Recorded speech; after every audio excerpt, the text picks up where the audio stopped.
this more portable nga test. There are still tests nga tago of machine but we have this portable. So here, again with regards to test, this is more for page relief. For page relief in any application. So here, if you're going to remove this one, you have the battery here.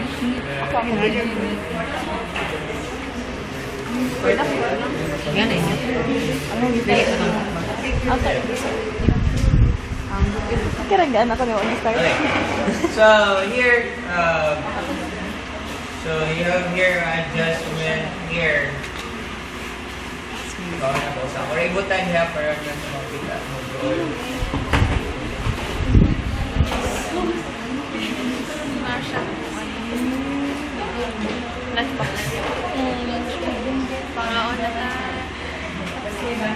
Ano yung snacks or lunchbox? Tanaw na ninyo na. Aloy, sab na mo. Di harap ko. Hello. Video daw ka din. Okay, so here.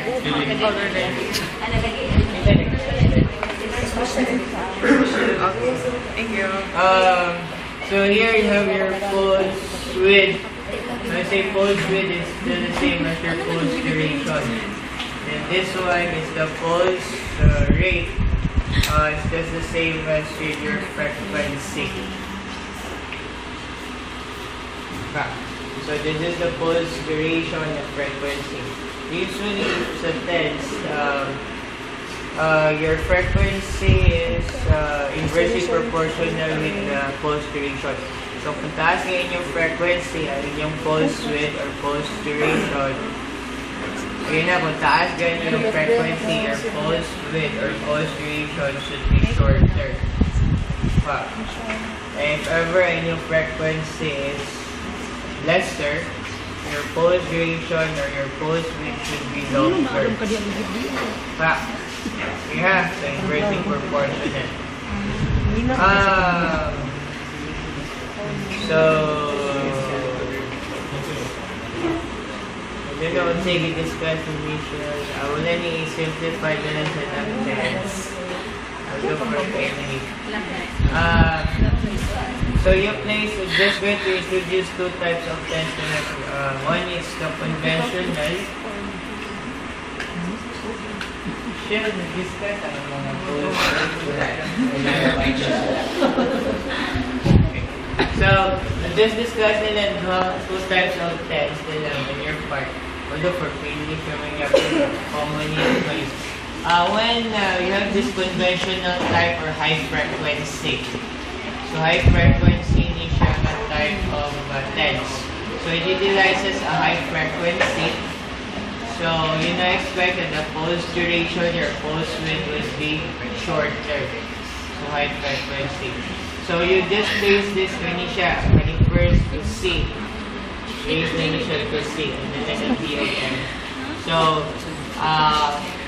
So as I said, so high frequency siya. So you can choose from higher na frequency. There. Yeah, ang imong interval.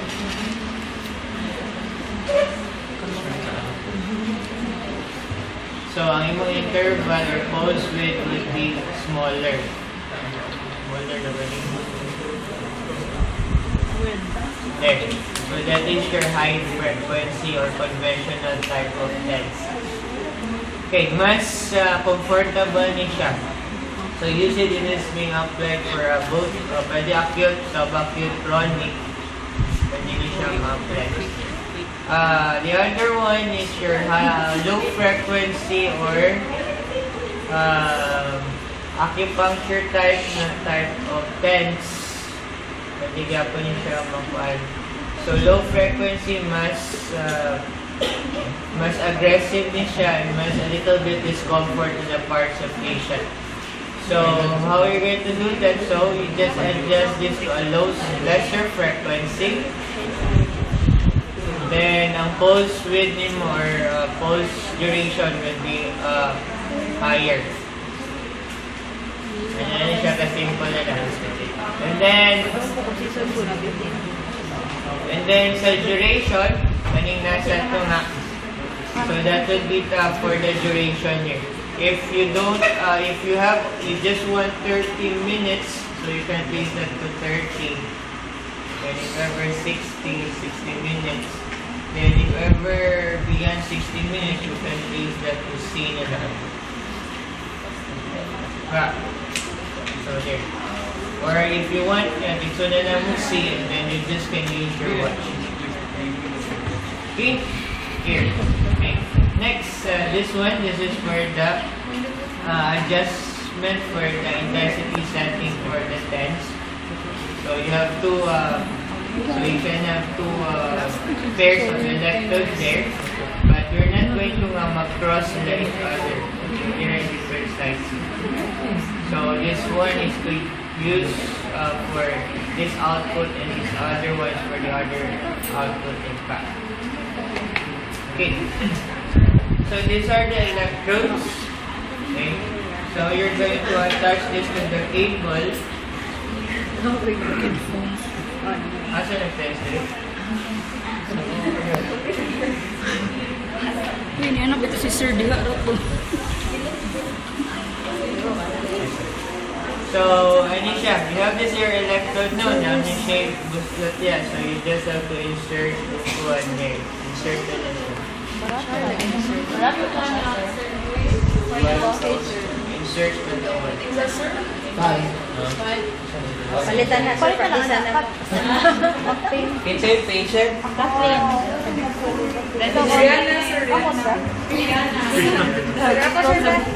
Sa bubis. Para magdaot. So here, kay cameraman siyang electrode, so we're just going to use gel. Ayahay ka, may gel ka, girl. Kami water, girl. Manara pag going sa corner niya, just spread it.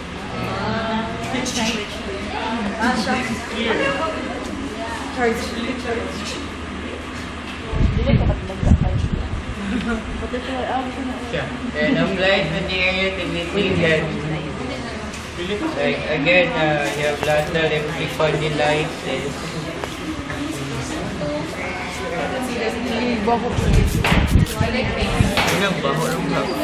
Sige, sir.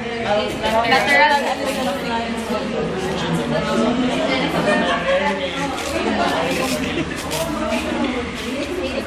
Birthday prayer.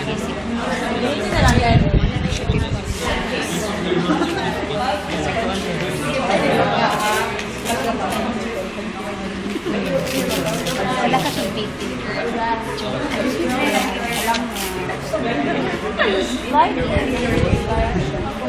Mo may Victoria ads. Fine. Dear viewers. Issues kay ads. Next! Okay, so some therapists would use masking tape or wax.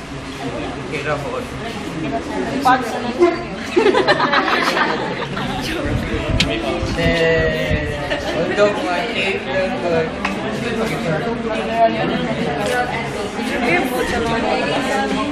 So say your patient is having lateral epicondylitis plus when you pain, there's the head, there we see dual.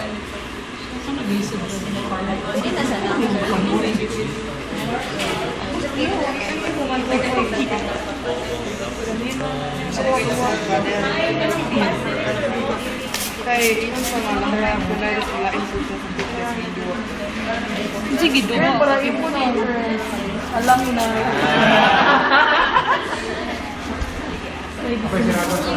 Usik ng gel, sir.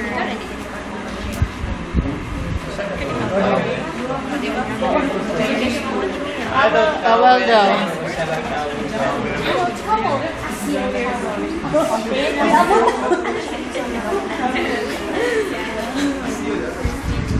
Sorry.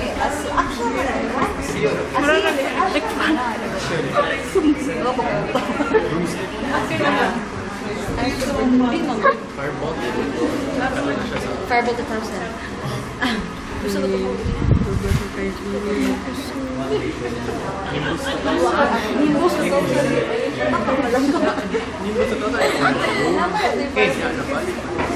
go, girl.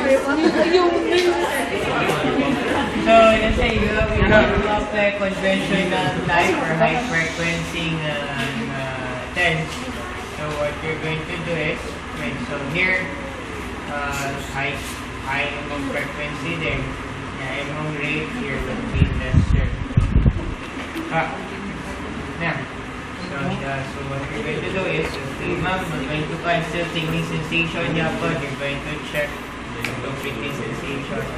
So start the telling first. So we're going to turn this on. Okay. See, ganyan siya. Basta pag nag-on. May nag-fail. There. So, how do you know enough na intensity? Enough na siya, like, wherever you have pain. If na mas na ganyan pain, even those mga IFC, if na mas na ganyan pain, means ang current na line ng feel niya, so enough na siya intensity. Basis niya. So, just ask me, ma'am, what do you feel right now? Is it still the pain or ang current na lang? So, ngayon siya ang current. Pero man ang second. So, Kani usa man ni amo ni ang consideration siguro. and here's when you open din ako so tagsatag sa 1 at a 10. Next, hindi na sa 10 sa head. Si ma'am, hindi na sa naki-start ang mama. Okay, 1 up sa nito. Bipolar o monophasic. Okay, back. Cycle.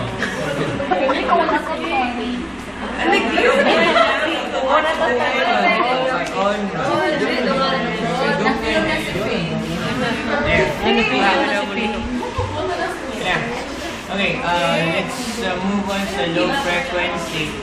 So if ever time na ganyan, so you can have just have to turn it off.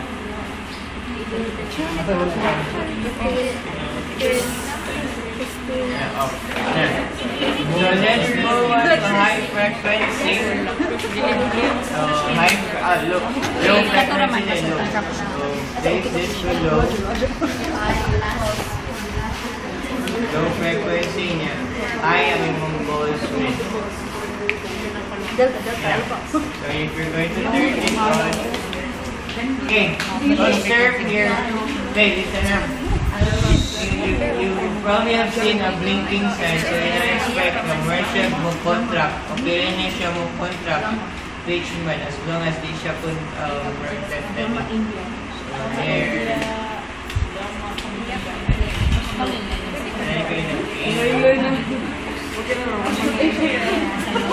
There.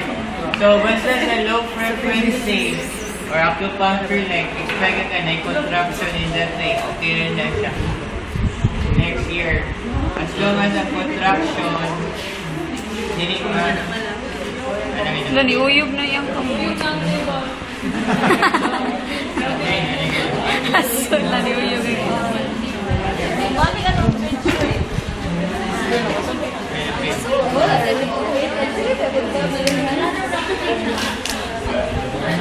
There. Okay, so kung mag-ditch ka din siya, okay rin siya. Sa continuous or kung ganina sa high frequency, if mo-contract niya siya ng while resting, okay rin siya lang mo-contract siya ng while resting. Pero ditch ka din siya, okay rin siya. So that would be your high frequency. Low frequency. Oh. Now, May naka-prayer chance.